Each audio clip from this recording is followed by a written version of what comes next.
Olá, estamos começando mais uma edição do podcast Historicizar.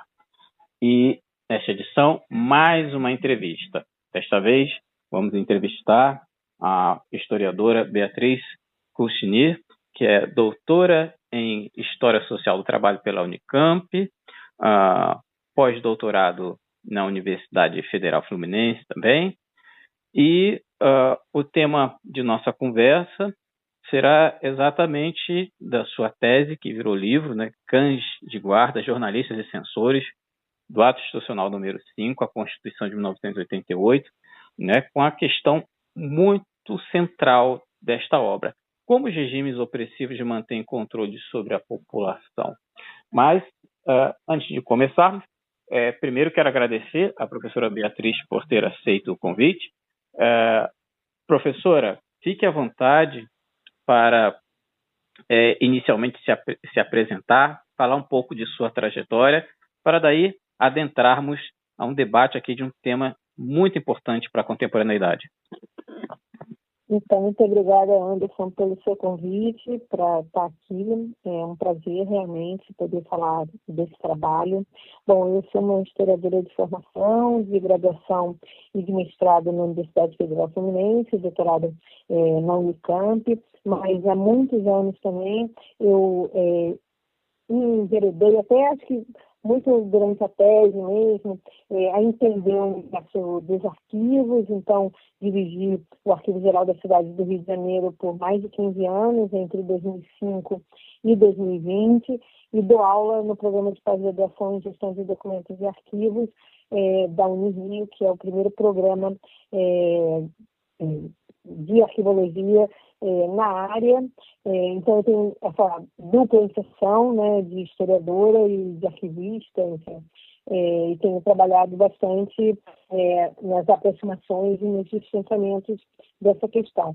Essa tese, ela me surgiu logo depois que eu terminei o mestrado, e ela veio muito no bojo de um livro que eu estava lendo da Helena Besser-Mandiana, que é uma psicanalista, quando ela encontra um médico torturador que estava fazendo formação na mesma sociedade que ela, que é o Amilcar Lobo, né? O livro se chama Não Conte Nada a Ninguém, e a partir dessa leitura eu fui um pouco enveredando pela temática e, enfim, e no processo de pesquisa construindo esse trabalho que tem uma dupla análise, né? Como jornalistas se tornam censores e como jornalistas atuam como policiais em redações, como na Folha de São Paulo e na Folha da Tarde, mostrando o colaboracionismo dessa empresa. Então, foi um pouco nesse duplo jogo que o livro trabalha. Bom,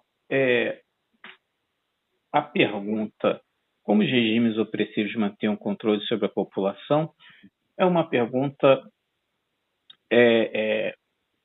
que cabe muitas interpretações, porque você tem um recorte específico, né, que vai do Ato Institucional número 5 à Constituição de 88. A ditadura militar, ditadura civil-militar, começa em 64 e vai até 1985. Então, surgem muitos questionamentos sobre os regimes ditatoriais, no modo geral, como eles fazem a manutenção do seu poder, que vão para além do uso da força, para além do uso da metralhadora, do tanque de guerra. É preciso haver aí uma mediação com ferramentas simbólicas, com ferramentas culturais. E nesse período específico do recorte do seu trabalho, né, o que a senhora poderia trazer sobre essas ferramentas de controle da população? Então, por mais que o corte cronológico do trabalho seja do AI-5 até 1988, eu tento alargar um pouco essa visão na reflexão do livro, até para mostrar que esse pensamento autoritário na sociedade brasileira, ele não nasceu no pós-64, né? Ele está na gênese da Constituição do território mesmo antes da República. Então, eu mostro atrás a ferramenta censória e também os instrumentos de censura durante o Império, como isso se dá antes de 64, no Estado Novo, enfim, para um pouco demonstrar como esses instrumentos de controle, eles estão enraizados numa cultura política que vai amalgamando essa ideia de controle sobre corpos e mentes, né? Por isso que, para mim, a censura é sempre uma censura política. Ela pode estar travestida em temáticas de moral e bons costumes, mas ela é sempre uma censura com esse traço forte da noção política, numa visão, enfim, muito do que René Rémond vai trazer com essa nova história política, enfim. É importante perceber que essas agências de controle do que se podia saber e do que se podia divulgar, na República Brasileira, ela mesmo nos raros momentos de exceção aos processos ditatoriais, invertendo um pouco a lógica, elas continuam existindo. Então, o Departamento de Censura e Direções Públicas, ele está, durante todo o período, ele vai ao DIP, ele se transforma em outra coisa, ele vai ser, de novo, um serviço, e depois você tem o SNI, que mesmo com a Constituição em 88 não termina, vai terminar nos anos 90, e aí você tem a ABIN, quer dizer, então, se a gente pensar sobre esses órgãos de controle das informações, eles não estão apenas plasmados aos momentos de ditadura, eles estão em todo o processo do corpo político e também vai explicar muito essa noção autoritária e conservadora da sociedade brasileira, ao meu ver. Bom, é importante esses detalhes que a senhora traz. Para quem nos ouve, vai ser muito importante saber de sua parte sobre as fontes que levaram à sua interpretação e às suas conclusões. Então, temos aqui no seu livro, né, depoimentos importantíssimos de jornalistas contemporâneos desse recorte e também o seu acesso a documentos dos órgãos de vigilância, como a divisão de censura,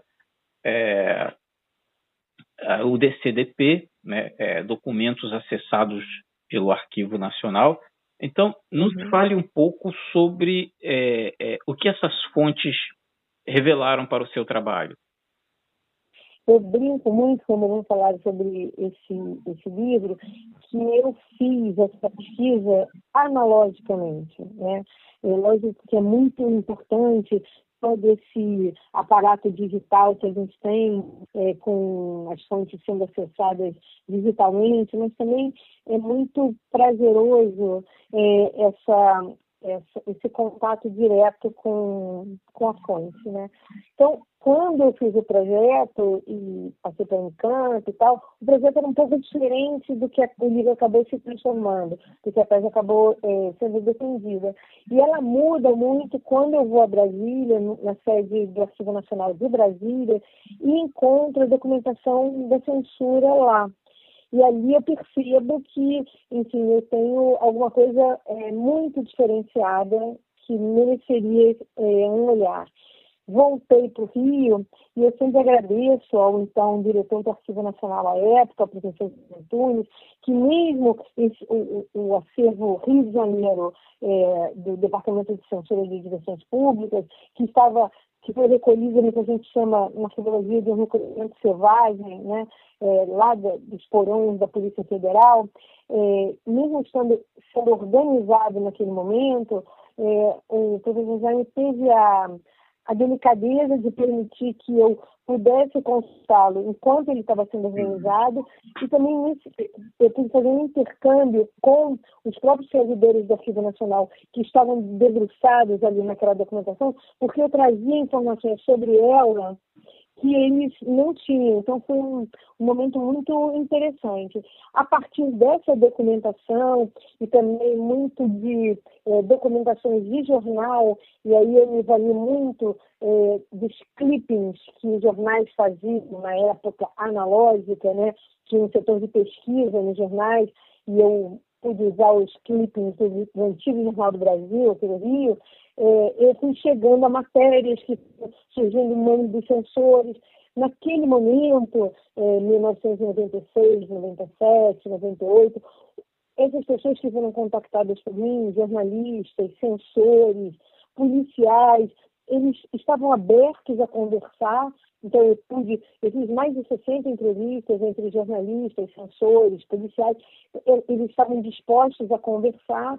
Então, eu pude ir construindo todo esse material nesse sentido, até o momento em que eu percebo que os 10 primeiros censores que foram para Brasília, quando da transferência da capital, tinham por profissão original o jornalismo. Então, eu quis entender como é que jornalistas se tornavam censores federais, né? Lembro muito do meu encontro com o Coriolano de Loyola Cabral Fagundes, um dos últimos censores, né?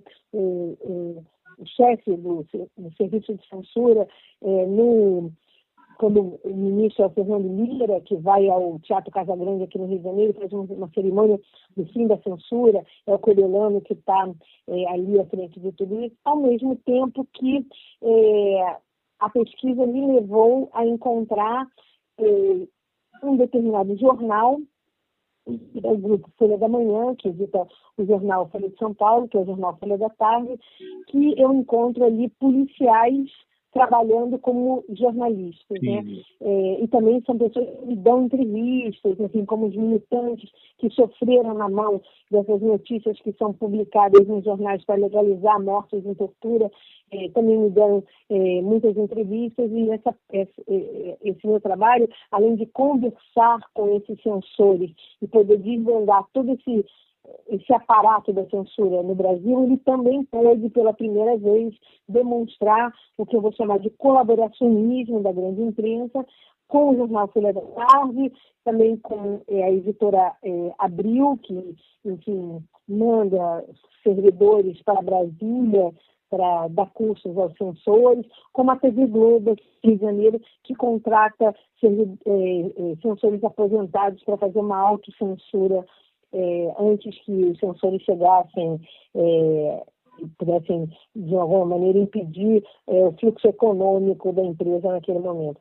Então, é um trabalho que, assim, eu gosto muito das reflexões do Robert Darnton, e ele vai dizer sempre que quando você se surpreende com alguma fonte, que você seja humilde e generoso o suficiente para se deparar com aquilo de bom e fez um eco, deixa eu entender. Então, por isso que entre o projeto e a tese final, há uma grande distância. Eu digo isso porque podem nos ouvir aqui, depois alunos que chegam fazendo dissertações e teses, e isso acontece muito, e a gente tem que se permitir que isso possa levar a novas reflexões. Bom, exatamente, porque as ditaduras na América Latina, elas carregaram assim, singularidade. A ditadura militar aqui, ela não era igual à ditadura do Chile, do Pinochet, ou a do Videla. A ditadura militar aqui, ela tinha um detalhe importante: os generais eles tentavam passar uma imagem de normalidade democrática. Eles apareciam com trajes civis, terno e gravata, e evitavam que aparecesse a imagem de arbitrariedade, né, que acontecia. E o papel da imprensa controlada era muito importante. Então, como é que essa imprensa era controlada? Chega um momento do seu livro que você fala que em muitos órgãos de imprensa existia a presença física do censor nas redações. Uhum. Eu vou dividir essa sua pergunta em duas partes. Primeiro, tem um tópico no livro que se fala sobre legalizar o ilegalizável, né? Eu remeto a uma série de decretos-leis, enfim, mostrando que esses militares construíram um arcabouço de instrumentos legais, no sentido de instrumentos de induzir ao que se podia fazer, para legalizar atos completamente ilegais do que eles faziam. Então, existia essa necessidade de dar uma sustentação jurídica aos atos ilegais construídos e executados. Acho que isso é uma coisa importante da gente demarcar. Depois, a censura nos jornais, e principalmente a autocensura na grande imprensa, ela não é uma coisa nova no Brasil, ela não surge em 64. Né? Eu até reproduzo um material do Sete Câmara, do Jornal do Brasil, ao Alberto Dines, o editor-chefe, antes de janeiro de 1970, quando você tem o decreto 1077, que permite, né, a censura prévia no país, então o Sete Câmara vai dizer para o Dines, olha, quando você não souber o que fazer, faça como censor, use do lápis vermelho. Né? Então, o que ele está dizendo? O jornalista escreve o que ele quiser e você risca e diz o que se pode publicar. Isso antes da instituição da censura prévia no país. Os jornais, eles atuaram muito desta forma, né? Em 64, depois em 68, pós-AI-5, aí sim com censores nas redações, e o problema todo era que você não podia ter espaços em branco, os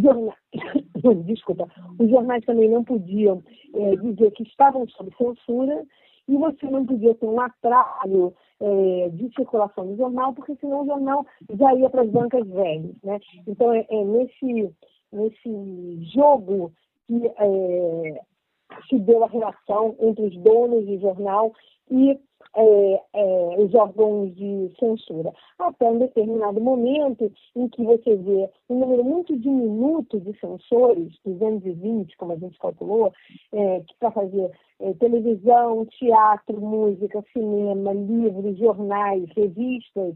Como é que esse pouco aparato daria conta de todos esses órgãos de comunicação e de veiculação de cultura? A partir da aceitação de censura, de autocensura.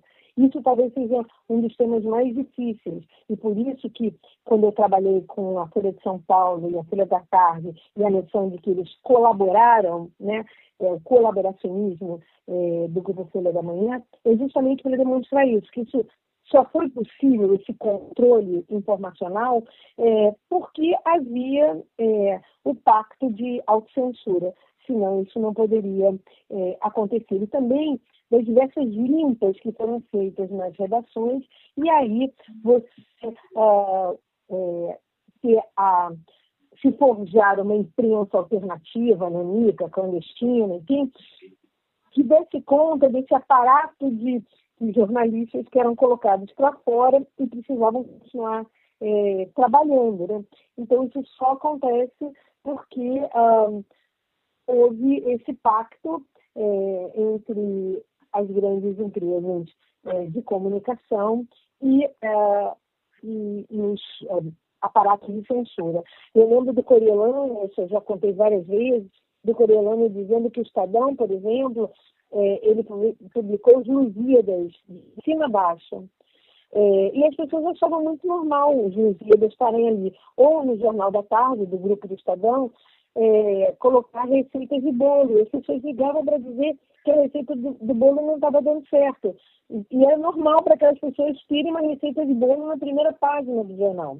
Isso já não pôde acontecer, por exemplo, na revista Veja, que antes da saída do Mino Carta e toda a pressão que o Golbery vai fazer para ter uma limpa na Veja, quando se começa a censurar as matérias, o Mino inventa o Falcon, em homenagem ao Armando Falcão.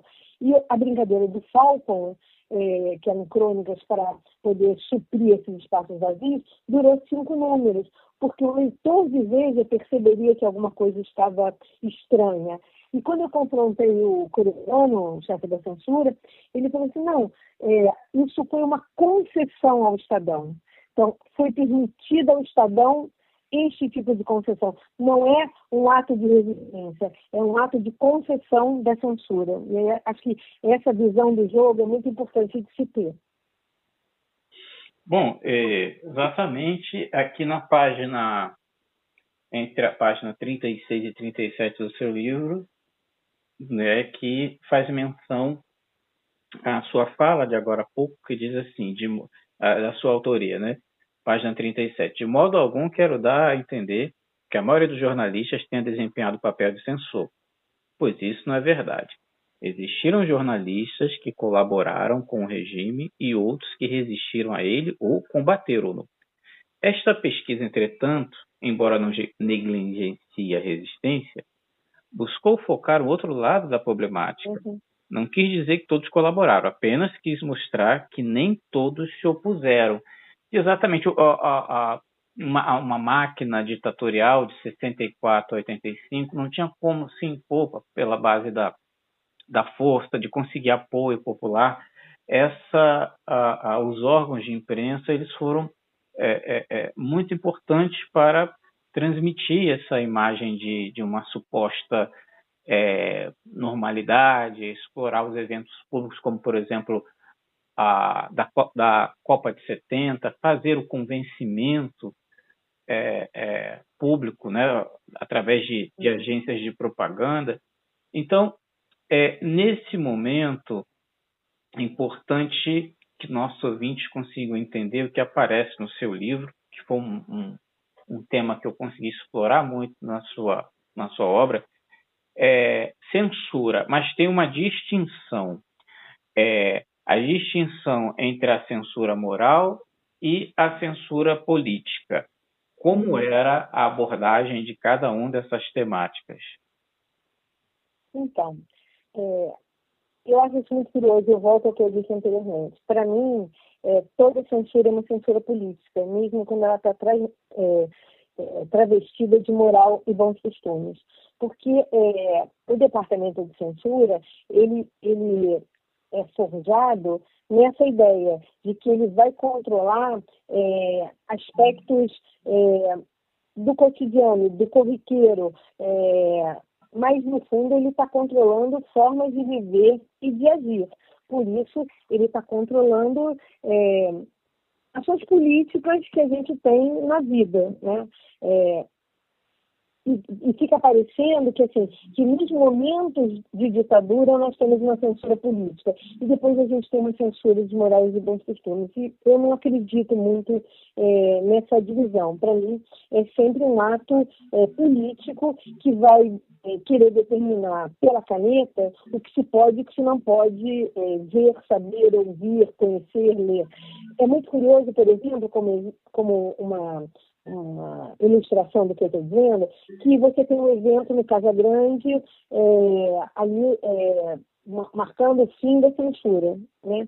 Logo depois, você tem o filme do Salim Rio, que é censurado, mesmo você tendo um evento com o ministro da Justiça, Fernando Lira, e o chefe da censura, o Coriolano, dizendo não há mais censura no país. E um mês depois, o filme é proibido de circular. Ou, no Carnaval de 89, se eu não me engano, o Cristo Redentor do Joãozinho 30 teve que sair coberto, não podia sair à mostra, né? Quer dizer, a força de uma igreja ainda bastante conservadora atuando naquele momento. Então, você poderia fazer uma analogia de que não. São atos de controle sobre a moral e os bons costumes. Não, são atos políticos. Você não permitir que um filme seja exibido porque fala de Jesus Cristo, ou você não permitir um Jesus Cristo na maior festa popular e pagã do país, são atos políticos. Por isso é que eu não consigo estabelecer essa divisão. Para mim, toda censura é uma censura política.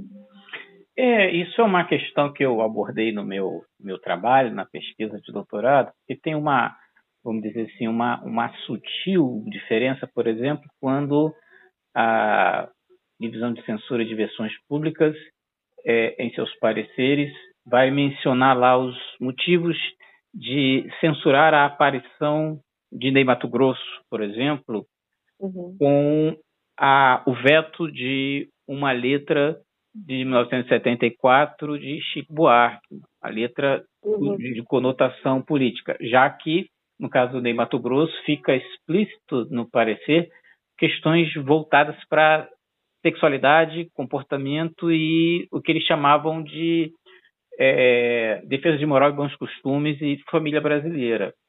Já a letra do Chico Buarque faz, vamos dizer assim, que fizesse menção à associação a comunismo, a mudança de regime ou ataque ao regime militar, nesse sentido que eu penso ter uma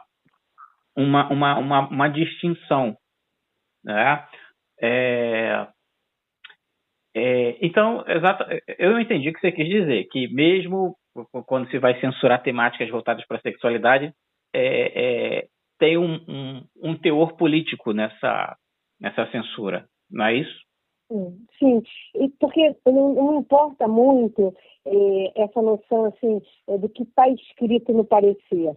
Para mim é mais importante que você que se entenda que as justificativas em si podem estar deslocando para a ideia de moral e bons costumes ou uma questão política, mas no fundo ela é sempre política.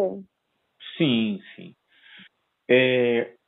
Já que o seu trabalho ele menciona até a Constituição de 88, é importante nossos ouvintes entenderem, já que houve um processo de anistia, como foi nesse período entre 85 e 88, o que se poderia chamar de desmonte dos aparelhos repressivos, não é?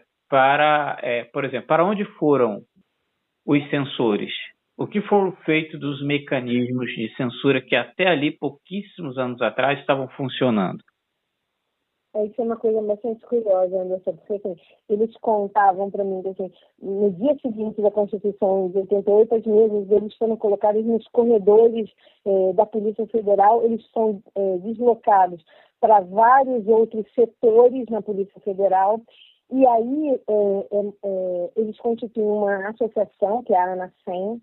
O medo deles é que eles fossem transferidos para o Ministério da Educação e Cultura. E o que eles queriam era permanecer na Polícia Federal, onde o plano de carreira é muito melhor. Eu me lembro quando eu estava fazendo a pesquisa na Academia Nacional de Polícia, eles estavam exatamente fazendo esse curso de reciclagem para todos subirem ao cargo de delegados. E eles não queriam que eu visse que eles estavam ali. Então, até para ir ao banheiro beber uma água, tinha que se certificar que eles fechavam as portas. E é um pouco isso que acontece, assim, né? Eles vão sendo alocados para outros setores da Polícia Federal, mas se formam ainda num núcleo que deseja manter as suas... as benesses do cargo para onde eles estão alocados, que é a Polícia Federal. Sim, sim. Porque segue-se o governo civil de José Sarney e se tem notícias, né, de inserção desses ex-censores nos órgãos públicos, né, permanecendo nos órgãos públicos, porque uma coisa sobre os sujeitos desse tempo histórico que a senhora entrevistou, que eles não eram, percebe-se nas entrevistas, que eles não eram só meros prestadores de serviço. Eu estou aqui porque eu estou prestando serviço. Eles, em alguma medida, eles se identificavam também com o regime. Não eram só pessoas que estavam servindo ao Estado, como alguém da Previdência Social, por exemplo. A senhora concorda com essa observação de que os... Mais ou menos, porque assim, eu entrevistei 13 censores de diferentes gerações. Uns que atuaram na Polícia Especial de Túlio, que depois vão parar no serviço no serviço de censura, né? Outros que fazem concursos para ser censor, quando já não existia mais a intenção de que aquele cargo continuasse, né? No governo Geisel, como demonstra assim, como é que essas pessoas fazem os primeiros e os últimos concursos. O primeiro concurso para censor acontece já no governo Geisel, que diz que vai desmontar a censura. Censoras que eu entrevistei já nos anos 90 que diziam, não, eu voto no partido de esquerda, eu estava ali para mudar a censura por dentro. Outros censores que não, que quando estavam trabalhando, montaram manuais para os outros censores poderem trabalhar. Então, assim, eu acho que não dá para a gente estabelecer um perfil único. São muitos perfis possíveis. Sim, é bastante curioso, né?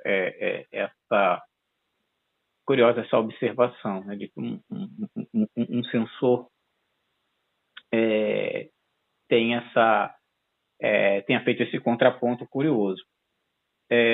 Uma outra coisa interessante na sua pesquisa está aqui na página 340, o papel da Folha da Tarde. Sim. Você diz na página 340, a Folha da Tarde foi, para muitos, um porta-voz, o diário oficial da OBAN, ao reproduzir informes do governo, como se fossem reportagens feitas pelo próprio jornal. Ponderando pelas considerações de um profundo conhecedor das relações polícia-jornalistas, tornam-se por guia os escritos de Percival de Souza. Assim, em 79, ano em que foi assinada a anistia política recíproca, faleceu de forma até hoje pouco clara o temido delegado Fleury, com ares de queima de arquivo. Percival de Souza frisou na biografia do delegado a existência de uma maldição dos porões. Aqui não exatamente nos anexos, no meio da publicação, também tem algumas fotos de manchetes de jornal. Faça um breve comentário sobre esse papel do Jornal da Tarde, já que os outros jornais, os outros meios de comunicação, tinham uma relação tensa, né? A censura estava ali fazendo um papel repressor, de vigilância, e eles tinham que mutilar, adaptar as notícias. Existia movimentos de resistência dentro desses jornais, mas o caso específico do Folha da Tarde, queria que você comentasse um pouco mais sobre o Folha da Tarde. Então, eu acho muito importante deixar claro que o meu trabalho ele é pioneiro em demonstrar com muita fonte, muitas entrevistas e de forma muito densa a trajetória da Folha da Tarde desde que ela renasce em meados dos anos 60, 67, até quando ela vai terminar já no final dos anos 90, e especificamente neste período que vai do AI-5 até o momento das diretas já, onde a Folha da Tarde vai atuar como esse braço da OBAN, né, do Diário Oficial da OBAN, pela quantidade, era o jornal tido como o jornal de maior tiragem, pelo número de policiais que tinham na redação, e eles legalizavam mortes sobre tortura, entre outras coisas, ali estava um jornal dentro do conglomerado Folha da Manhã, que vai editar também a Folha de São Paulo. Então, eu faço uma longa pesquisa sobre isso, desvelo pela primeira vez esse colaboracionismo da Folha de São Paulo, inclusive mostrando a reação da própria militância, quando eles queimam carros da Folha, que eles muitas vezes se aproximavam dos carros da Folha para fazerem denúncia, e de lá de dentro saíam policiais. Há 2 episódios de queima desses carros, que, enfim, de uma reação a tudo isso. E é uma forma de você demonstrar o que é de mais perverso, mas isso não quer dizer que outros órgãos de comunicação também não tenham agido da mesma maneira, não com esse grau de comprometimento que a Folha da Tarde, do Grupo Folha da Manhã, teve nos anos de repressão.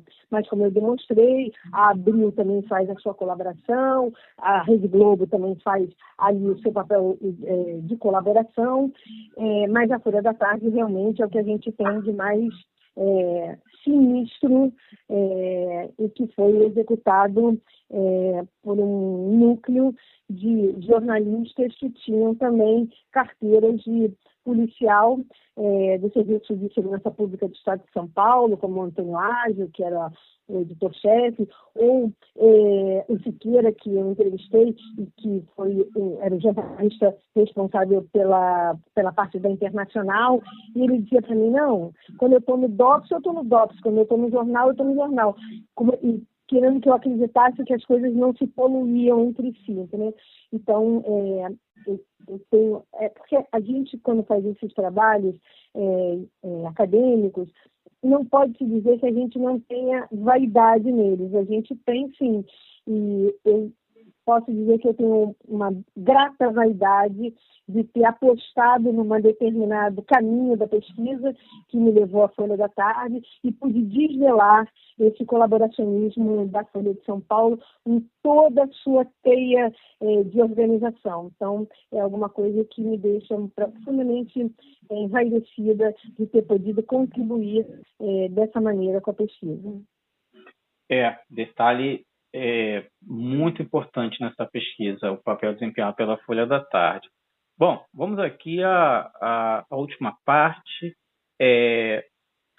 Nas fontes primárias, né, você conseguiu entrevistar um número significativo de jornalistas que atuaram em jornais naquele período, da Folha da Tarde, Frei Beto, Boris Casoy, que atua na Folha de São Paulo na época, Hélio Gaspari na Veja, Hélio Fernandes, da Tribuna da Imprensa, dos censores, como a senhora citou no começo, um nome muito famoso do contexto, né? Coriolano de Loyola Cabral Fagundes, a censora, né, Solange Hernandes também, né? Não, a Solange Hernandes foi uma que eu não consegui entrevistar. A Solange Tesourinha não quis falar com ninguém. Assessora, né? Queria muito. Conseguiu falar com a assessora, não é isso? Isso, exatamente. Que é aqui, Margarida, censora de SP, assessora de Solange Hernandes. Não conseguiu ela falar... pede para usar um codinome. É um codinome dela. Eu uso um codinome a pedido. Tá, então não conseguiu falar com a Solange Hernandes, que era um nome também assim muito recorrente. Ela não falou com ninguém. Morreu sem falar com ninguém. Sim, sim.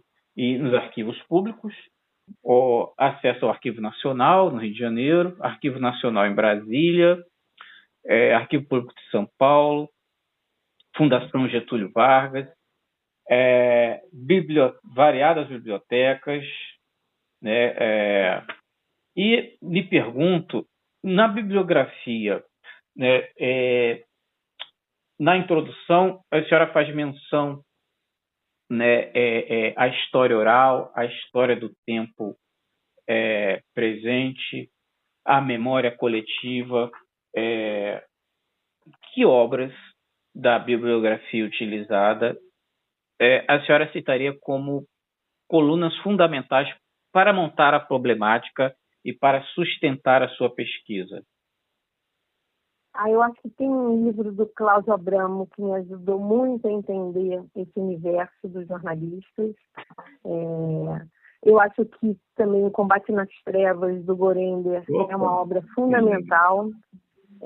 As reflexões do professor Daniel Arão Reis Filho, que sempre me ajudam muito, me instigam muito a pensar. Todo o trabalho do Robert Darnton, inclusive a cobertura que ele faz num livro que não está traduzido para o português, quando o Muro de Berlim cai, ele atua como um jornalista, como um historiador jornalista do contemporâneo. Uma referência ao Carlos Ginzburg, que nos deixou recentemente, mas o Mitos e Emblemas dos Sinais é uma obra clássica da minha geração, que vem sendo descoberta. Então, acho que são esses pilares muito importantes, de livros que foram muito fundamentais. O Raymond Aron, como eu já citei aqui anteriormente, são livros que foram fundamentais para eu poder entender e materializar metodologicamente essa gama de fontes que eu fui abrindo numa época analógica de pesquisa, que mesmo hoje em dia eu continuo fazendo pesquisas também muito analógicas, né?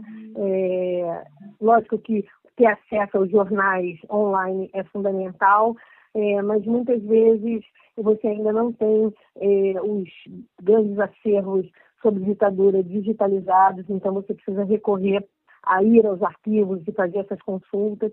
É uma pena, por exemplo, que o arquivo histórico do Itamaraty, tanto do Rio como em Brasília, esteja muito fechado para as pesquisas, porque pesquisas, inclusive do período da ditadura, estão em Brasília e mereciam serem abertos. Tem uma lista enorme de espera para poder se pesquisar no Itamaraty. A gente tem que vencer essa burocracia. Há toda uma portaria do Itamaraty hoje em dia restringindo essas pesquisas, que nós precisamos avançar, né? Então, acho que basicamente seria isso. Assim, eu acho que eu sempre digo aos meus alunos que nós podemos voltar às mesmas fontes que o colega já pesquisou, mas a gente precisa voltar às mesmas fontes com novas perguntas. O que não se pode é voltar às mesmas fontes do colega, com as mesmas perguntas, e achar a mesma coisa do colega. Isso não é uma coisa bacana, e também, lógico que a gente pode avançar sobre as reflexões do colega, mas a gente precisa dar os créditos que o colega merece e não diminuir o trabalho de um colega para achar que vai sobressair com, né? Acho que a ética em pesquisa, no momento de história digital, de humanidades digitais, é fundamental. Bom, professora, eu vou fazer um comentário final a respeito da importância da sua pesquisa para a geração mais jovem, porque a história de nosso país é uma história bastante complexa e em psicanálise, eu lembro de um texto da Maria Rita Kell, ela usando um conceito chamado que é o recalcamento coletivo, os efeitos do recalcamento coletivo, que é a circulação de restos da colonização, de restos da ditadura militar, que de um passado, de um registro traumático que não foi simbolizado, que não foi elaborado pela via da palavra, a ferida fica aberta, então ele tende a se repetir como forma de sintoma. Então, até hoje, né, nós temos manifestações que fazem alusão a esses dois períodos traumáticos. Então, mesmo que estejamos no período, numa fase democrática, republicana, mas o fantasma, as ameaças relacionadas a esse período, a comportamentos que fazem alusão a esse período, estão muito, muito vivos na sociedade brasileira. Então, para concluirmos, eu pergunto à senhora o que a senhora diria para estudantes contemporâneos do porquê que devemos estudar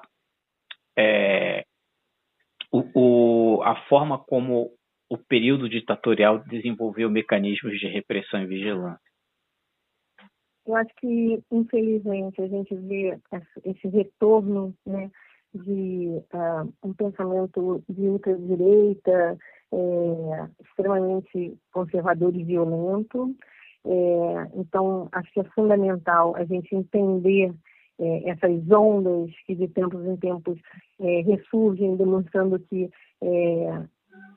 não se venceu o fascismo, né, e as formas autoritárias de se viver, que é importante que as pessoas aprendam as raízes desse país, né, as raízes, infelizmente, muito autoritárias desse país. Além disso, há uma gigantesca quilometragem de documentos da ditadura já recolhidos e outros que foram recolhidos durante a Comissão Nacional da Verdade. E dentro do Centro de Memórias Reveladas do Arquivo Nacional, quando ele voltar a fazer de novo esses recolhimentos, não entregas, mas recolhimentos das documentações desse período, vão se somar a esses muitos quilômetros de documentos.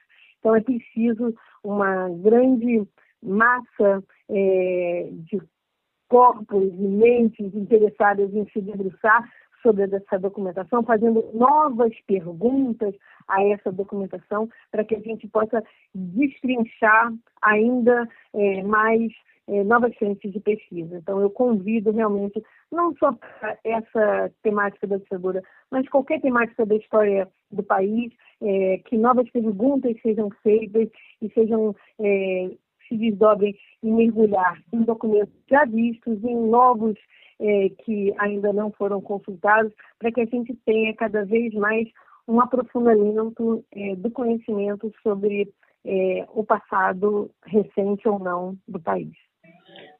Penso também da importância de estudarmos o nosso passado de autoritarismo exatamente para entender, para que eles não se repitam no presente e no futuro, e que esse acesso ao passado também nos traga um comprometimento com os valores democráticos e os pactos civilizatórios. Então, penso que a colaboração do seu trabalho segue esse raciocínio, né?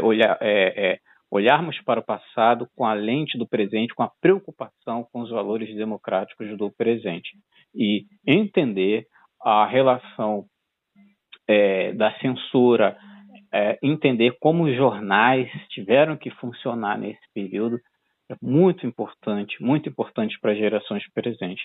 Então, professora Beatriz, agradeço a você ter aceito o nosso convite e de imensa colaboração para nossos ouvintes o seu trabalho. Eu que agradeço o seu interesse em divulgar um trabalho que já tem 25 anos e que, pelo que parece, continua bastante atual, o que me gratifica bastante. Bom, ainda bem.